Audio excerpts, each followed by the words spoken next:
guys, it's Faye from Solarflow, and I am back with an all-new video. Today's topic is a deep dive behind the veil psychic energy read into the father of modern-day therapy, Sigmund Freud. So we're going to be exploring not just his theories and ideas as they relate to psychoanalysis, but we are also going to be exploring what were the behind the veil aspects that drove him to come to these theories. This and so much more. So if this sounds good to you, please stick around, and if not, I'm sure I'll catch you at another video. Now, before we get into the psychic energy reading portion on him, I'm first going to start by sharing some 3D information into who he was. So we're going to start just by exploring some basic facts about him, then looking into some of the theories that he had come up with, and then I'm going to do a slightly even deeper dive into the 3D concepts because they actually do relate to the energy reading portion, and that is why I'm going to share them with you. Now, some of his theories were interesting, and he has some interesting names for some of them, and since I'm going to share them, I'm also going to do a little bit more of an exploration into what they in fact actually mean. Now, all of this information was acquired off of his Wikipedia page, and while I am not sharing everything that is written there, very candidly, I will share with you, I do typically share the first paragraph, and then I will skim through the rest of a person's page, and I will pick out things that I think are interesting or notable about them. It is, of course, not everything that is written there, but it is taken directly from the Wikipedia page, and if you would like to learn more about them, you too can acquire their Wikipedia page. So here we go, some 3D information into Sigmund Freud. So Sigmund Freud, born Sigismund Shlomo Freud on May 6, 1856, and who had crossed out of his body on September 23rd, 1939, was an Austrian neurologist and the founder of Psychoanalysis. What is psychoanalysis? I'm going to give you what it says on Wikipedia, and then I'm going to translate it because this is like highfalutin language that basically is almost akin to like word salad. So psychoanalysis is a clinical method for evaluating and treating pathologies seen originating from conflicts in the psyche through dialogue between patient and psychoanalyst, and the distinctive theory of mind and human agency derived from it. So what does it in fact actually mean? A patient sits in a room with a therapist. The therapist is going to say, what brought you here today? What do you want to uncover? What do you want to explore? And the patient will share things with the therapist about what is going on in their life. From that dialogue, the therapist may diagnose the patient as having some underlying issue, which may or may not necessitate psychotropic medication. That's more under the purview of a psychiatrist than a psychologist. But really the purpose of a therapist is to sit in the room with a person, to hold space with them, and to allow the patient to share what is going on in their life. What may come of that? The therapist might challenge the patient with some of the ways in which they view the world or they view their place in the world. They might come up with some sort of a treatment plan on giving the patient tools on how to better navigate their life. That's basically what this is saying, but it's not saying it in layman's terms. It's saying it in fancy Wikipedia terms, and nobody speaks like this in day-to-day. That's why I took the liberty and the luxury of actually translating it for you. You're welcome. Now, he is considered to be the founder of modern psychology, and I'm going to say what he is known for. Don't worry if you don't know what these terms mean. That's why I have my laptop, and that's why I'm going to actually explain to you what these things are. But he is known for the theories of the id, the ego, and the superego, the Oedipus complex, regression defense mechanism, and stages of psychosexual development.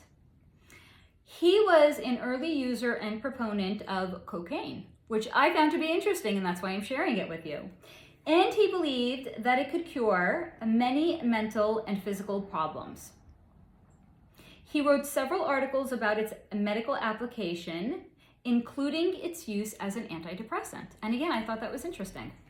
So that concludes some of the basic 3D information into him. I'm now going to pull over my laptop. We're going to do a slightly deeper dive into some of his theories and what they are. Because first and foremost, like, what the fuck is an id, an ego, and a superego, right?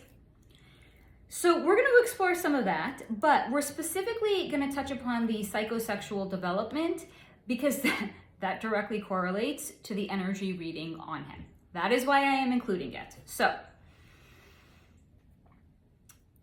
now, first and foremost, I just want you to know that these are all theories, right? These are all theories that he had developed somewhere maybe in like the early 1900s.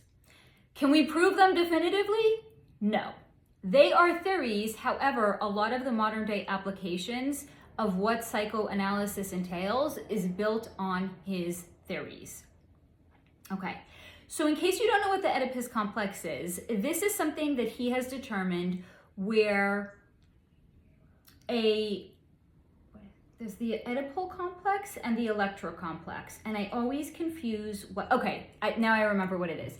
The Oedipus complex is where a little boy has a crush on his mother. This is not extraordinary. You ask any 4-year-old who they want to marry, they're going to tell you their mother. But what's extraordinary about it is he said that the child has sexual fantasies about the mother, and the child will fantasize, not just like, I want to marry my mom because I love her so much. Like, he fantasizes about like the father dying so he can marry the mother. The Electro complex, I don't think this is his, but I'm just going to say that somebody I think developed the cousin of it.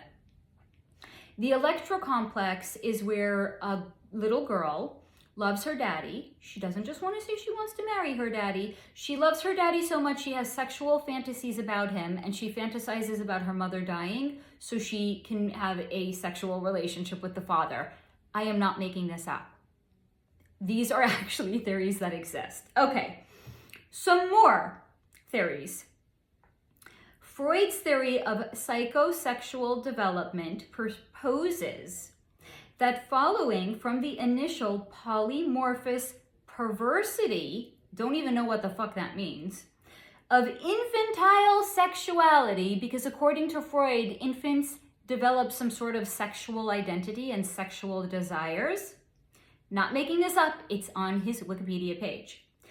So again, from infantile sexuality, the sexual drives pass through the distinct developmental phases of the oral, the anal, and the phallic. What are these? Do you have a kid? Have you ever seen a kid?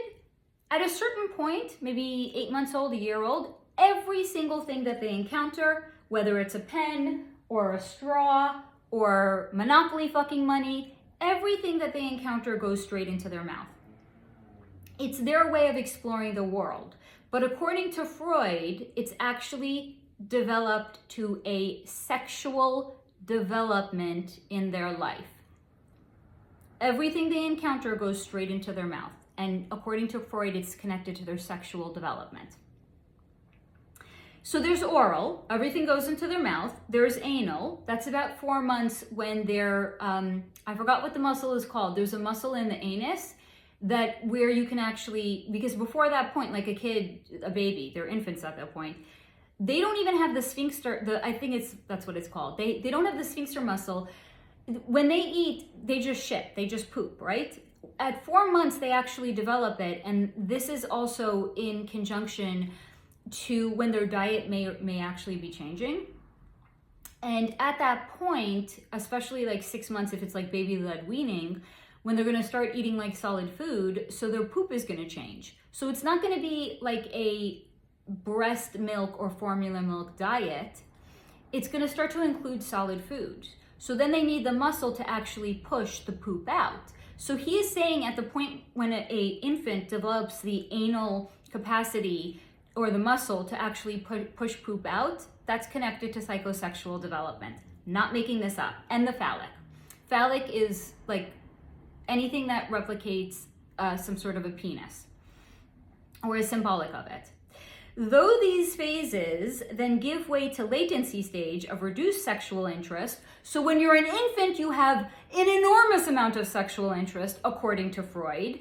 Then you go into a stage where the child or the infant doesn't have as much sexual interest. So that is usually from the age of 5 to puberty approximately, according to Freud. They leave a perverse and bisexual residue which persists during the formation of adult genital sexuality. Freud argued that neurosis and perversion could be explained in terms of fixation or regression to these phases, whereas adult character and cultural creativity could achieve a sublimation of their perverse residue. So he's basically saying if somebody develops some sort of a neuroses or sexual perversion, it is actually connected to these psychosexual development stages that have to do with a baby putting everything in their mouth to them actually learning how to poop on their own, and the shit doesn't just like fall out of their ass. After Freud's later development of the theory of the Oedipus complex, right, so that's the little boy fantasizing about his mother, this normative developmental trajectory became formulated in terms of a child's renunciation of incestuous desires under the fantasized threat of, or fantasized fact of, in the case of the girl, that would be the electrocomplex, castration. I don't even know what I just read. The dissolution of the Oedipus complex is then achieved when the child's rivalrous identification with the parental figure is transformed into the pacifying identification of the ego ideal, which assumes both similarity and differences and acknowledge the separateness and autonomy of the other. So he, in his theory, is stating that the Oedipal complex goes away, as in the child no longer fantasizes about their parent sexually. That goes away when the child achieves, guys, I am not a stupid person. Really, I am not. I think if you've been here for a while, I think you might know that by now. This language is so like weird. As a not stupid person, I'm having a hard time even explaining this to you guys. But basically, the Oedipal complex is dissolved when the child's rivalry with the parent is transformed into their own ego. What the fuck that even means? It beats the fuck out of me. Freud hoped to prove that his model was universally valid and turned to ancient mythology and contemporary ethnography for comparative material arguing that totemism reflected a ritualized enactment of tribal Oedipal complex. I spend a lot of time looking at people's Wikipedia pages. I just want to put this in because I do a lot of videos and I'm sharing 3D information about people that I'm always acquiring from the Wikipedia page. I have never, in all of the videos that I have done, which is over 200 at this point, I have never, ever encountered a Wikipedia page that is so dense in the sharing of the material and the concepts. And yes, it's actually going to pertain to the energy reading on him. Let's go a little bit deeper into what the fuck is the id, the ego, and the superego. Because guys, I don't remember learning any of this in college. I mean, I'm sure I did, I just don't recall. And I definitely don't remember learning about all this psychosexual shit. All right, so what is the id, the ego, and the superego? Freud proposed that the human psyche could be divided into 3 parts: the id, the ego, and the superego. What the fuck are they? I'm getting there. I'm just scanning because there's, again, a lot of mumbo jumbo. The id is the unconscious portion of the psyche that operates the pleasure principle and is the source of basic impulses and drives. It seeks immediate pleasure and gratification. So we're going to rephrase that because we talk about like chakras here. Let's say the id is connected to your root chakra and it comprises all survival needs. So it's food, it's shelter, it's bathroom, it's procreation, i.e. fucking. These are also connected to pleasure principles. You're hungry, you want to eat something tasty. You're horny, you want to fuck something pretty. The superego is the moral component of the psyche. So this is the higher consciousness version of what the id is. The ego is the first chakra. The superego is more like the third eye. It's connected to higher mental processes. The rational ego attempts to exact a balance between the impractical hedonism of the id and the equally impractical moralism of the superego. So whereas the id, the first chakra, just is worried about basic survival, the superego has a higher consciousness about it. It's not thinking about just, oh, I'm a caveman, I want to eat, I need to go to the bathroom, and I want to fuck. It's like actually thinking about like society as a whole and morality and like, do I just want to pull this lady's hair, pull her into a cave and fuck her? Maybe not. And what is the, so that's the id, the superego. What is the ego? I don't even know. Hold on, I'm getting there, guys. When overburdened or threatened by its tasks, it may employ defense mechanisms represented by the iceberg model. They show an image here of an iceberg, and the ego is the highest portion, the superego is right below it, and the id is right below that. So basically, your id, your first chakra, is the most unconscious part of your mind. Your superego is right above that. Your ego is preconscious, so it's kind of like the thoughts, your subconscious thoughts.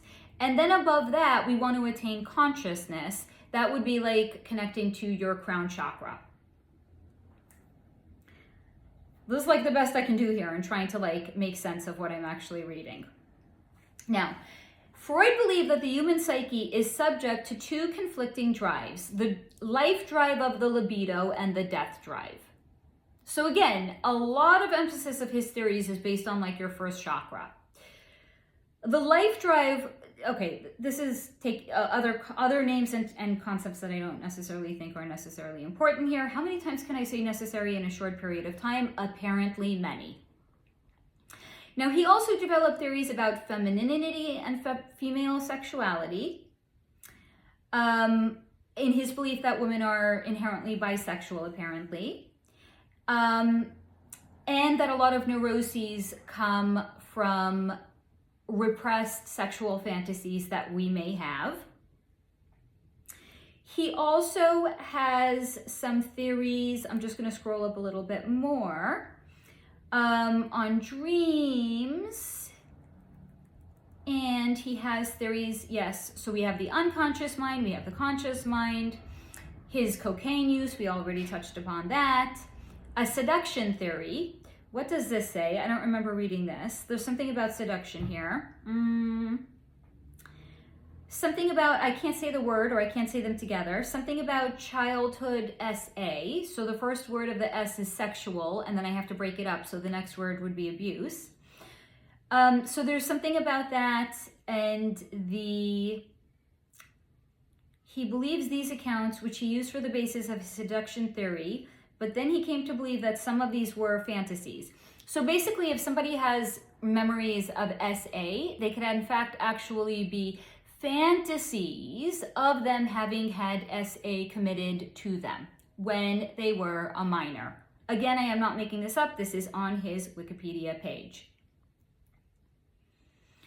So he said he recorded that his patients were not consciously aware of these memories and must therefore be present as unconscious memories if they were to result in hysterical symptoms or obsessional neuroses. So neurosis has a foundation in SA, or even a fantasy of SA.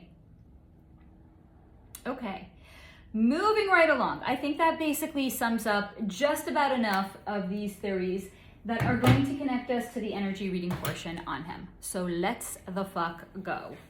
Because I think I've had just about enough of that as I can personally myself handle. If you want more, you do you, boo. You can check out his Wikipedia page. So here we go. This is the energy reading portion on Sigmund Freud.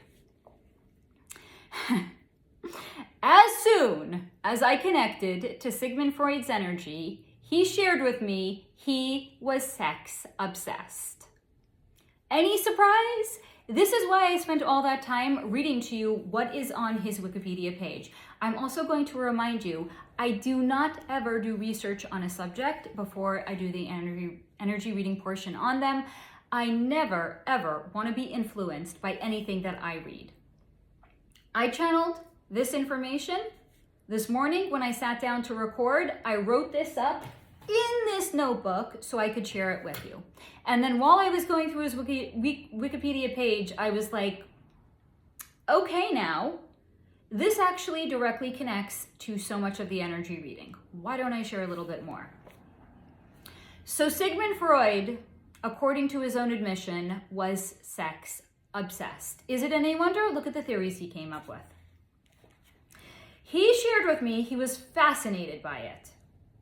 The desire that people had about it and towards it, the giving into it, or the repression of it. He was absolutely fascinated by it, and it even bordered on obsessed with it. But being a scientist and an academic, from his point of view, it would not be proper to declare his interest in it or even pursue it in his own so-called improper way. So he shielded it, and he built walls around it, and he boxed it in and inside his new concepts of the id, the ego, and the superego. But all of these, as well as all of his theories, were really just his own projection of his own sexual impulses and interests that he would project into his work and into his theories. Because he felt his own sexual interests were somehow dirty. And as an academic, he was meant to rise above it. So in an effort to disconnect and disassociate himself from his sexual interests, he concluded these were all connected to different parts of a person that comprise the whole, and how they were all important and necessary. Because surely an interest in sex was necessary. You have to have sex in order to procreate and create a new generation. So yeah, it's necessary, right? It was necessary too, but maybe on a subconscious and not in obsessive or all-consuming fashion, the way that it was for him. So again, he's sharing, yes, interest in sex is necessary to assure that mankind survives, but maybe not in an obsessive and all-consuming way, the way it was for him. And his ideas were different and interesting, and they gained traction in a way that could not have been predicted at that time. Now, they are, of course, all theories, because the mind is complex, and it is a collection of conscious and subconscious thoughts, but also our upbringing, societal norms, gifts and abilities, and more. This last paragraph is my own 2% personal opinion that had come through when I was channeling him. So I had shared, these are only theories, right? They're only theories because the mind is incredibly complex. And our mind is comprised of a collection of conscious and subconscious thoughts. But also it's our upbringing, societal norms, which change greatly from society to society and time period to time period, as well as our gifts and abilities. But these are not necessarily things that he took into account, right? Gifts and abilities was not like part of the lexicon in the early 1900s. Like there was no awareness of it, you know? Was anybody thinking about like, how does this culture in Austria, how is this gonna be different than a culture in like, I don't know, some bush in South Africa, where the Bushmen live?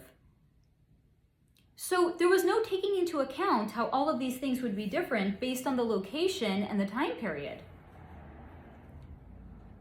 But so much of that was not evident or apparent at that time. And in a lot of ways, the world was so much more innocent and naive at that time. And the world was ripe for his ideas to take a stronghold back then. So imagine, if you will, his ideas being introduced into the world now. It would most likely be deemed pop psychology in a much more savvy world like we all are now, much more savvy. Would we necessarily put so much weight into these theories and concepts? Also, sex is so open and accepted now. So his sex obsession would not be shielded or hidden like it was back then. Different time period, different society, different part of the world. But alas, so many psychological elements were built off of his ideas. Again, the world was ripe for these ideas to take a hold.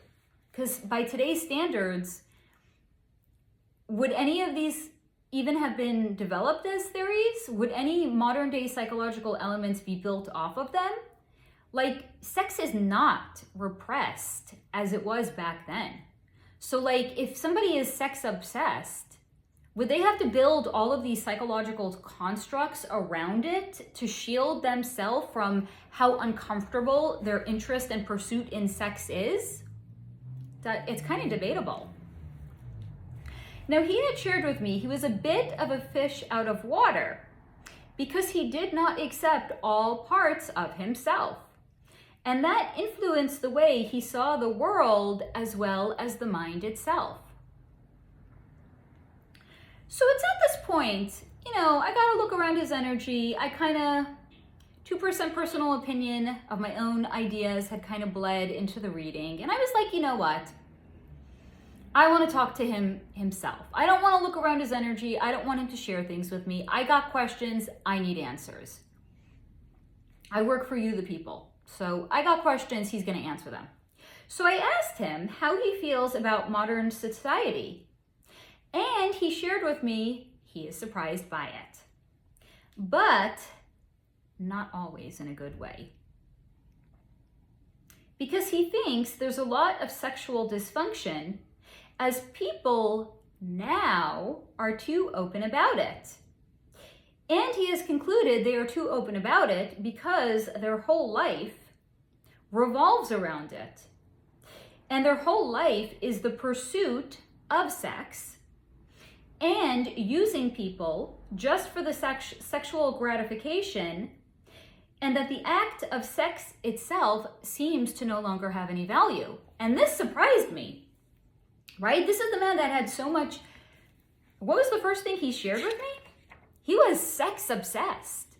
But even him, who was sex obsessed as his life as Sigmund Freud, who developed all of these theories based around sexual psychoanalysis and sexual developmental stages, right?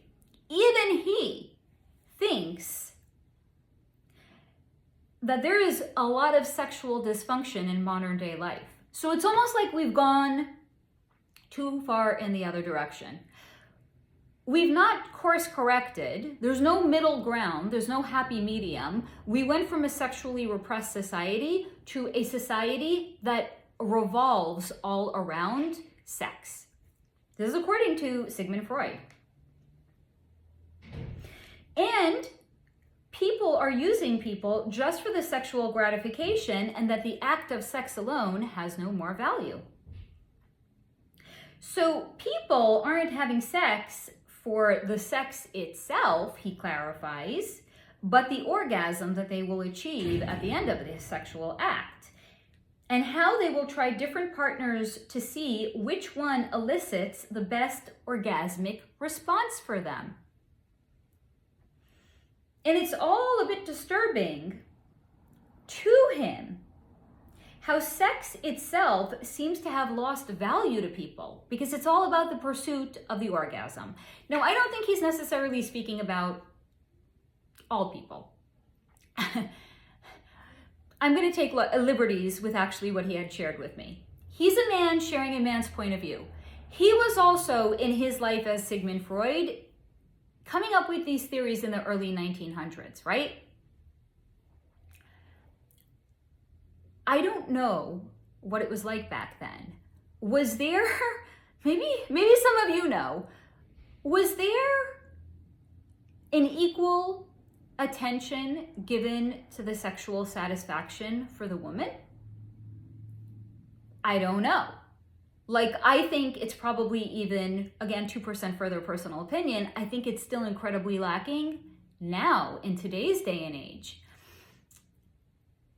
So I'm gonna wonder if it was even more pronounced back then, because I don't think that women are getting into sexual relationships to see if the man can elicit a sexual response, an orgasmic response in them, and where they're shopping around for the best partner to see who's going to give them the best sexual response. Because women are not hardwired that way, right?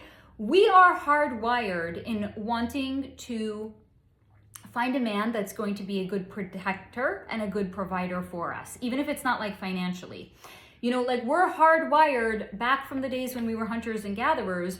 The women at that time would become emotionally attached to their sexual partner, because that's the partner that was going to keep them safe. That was the partner that was going to get them food or share their food with them, and then with their offspring.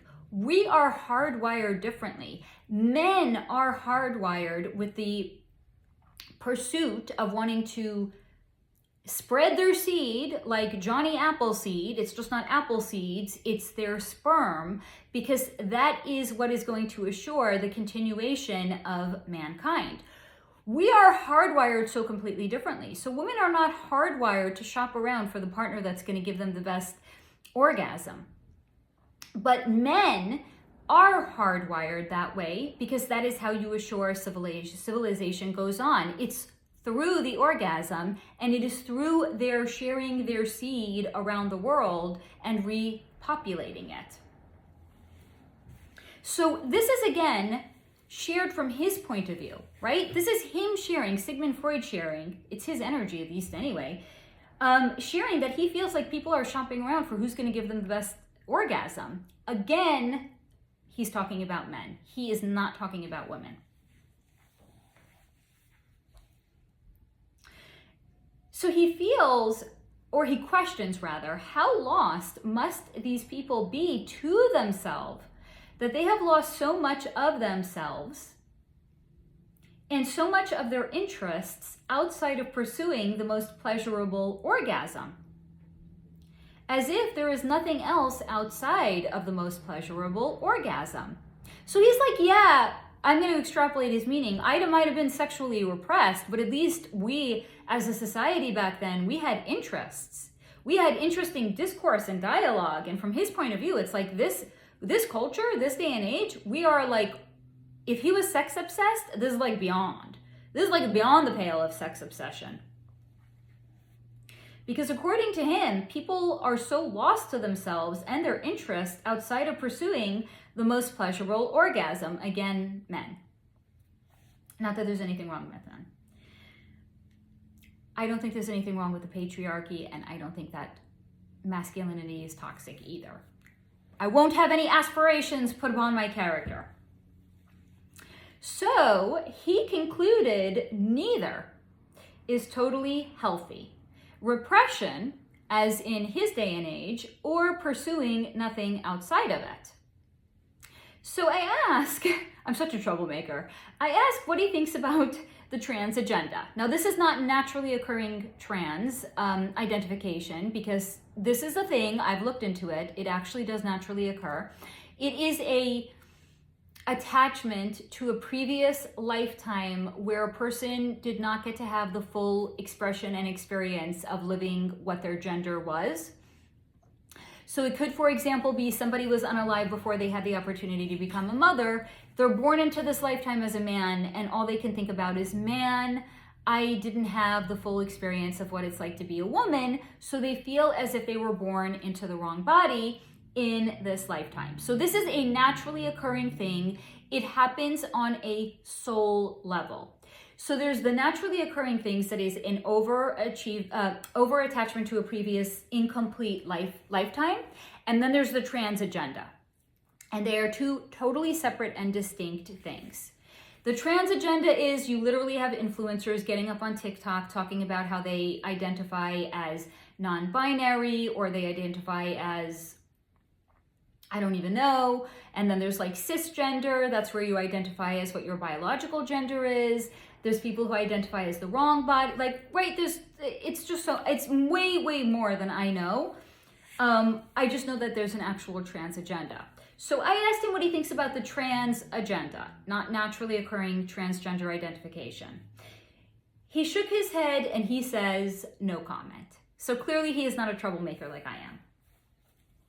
So then I asked him what he thinks about transhumanism, and he said, quote, sad, end quote, and that it seems human life has no sacredness any longer. Now, I have done a whole video on the trans agenda and transhumanism, which is linked down below. I'm not going to go into everything that's in that video, other than to say the trans agenda is behind the veil, directly connected and correlated to, transhumanism is directly connected and correlated to the trans agenda. You can go back and watch that video, linked down below, if you want to come to understand more about that. But that is what he is referencing. Then I asked him, because again, I'm clearly a troublemaker, Faye doesn't know when to leave things well enough alone. I asked what he thinks about abortion. And he said, I'm not laughing because it's funny. I'm laughing because I'm a troublemaker. And he said people, according to him, lost their connection to God. To be so flippant in the eradication of a human life, how disconnected from God they must be. Pretty savvy for a guy that was sexually oppressed and obsessed with sex, methinks. And it was at this point where he shared that, where people have lost their connection to God, that I cannot imagine a more poignant place to end our conversation. And so I do. Thank you, universe, for punctuating that so eloquently. So that concludes my energy read into the foundation and formation of Freud's theories, all about sex, and how it was connected to his own sexual repression, but interest, or nay, sexual obsession, that led to the formation of his theories as a way to build walls around and to protect his interest and to project it onto psychology at that time. So as always, guys, I hope that you have found this video to be interesting and insightful, maybe even a little bit thought-provoking. So I invite you to please comment down below. And this is your reminder, until next time, to stay in the high vibration.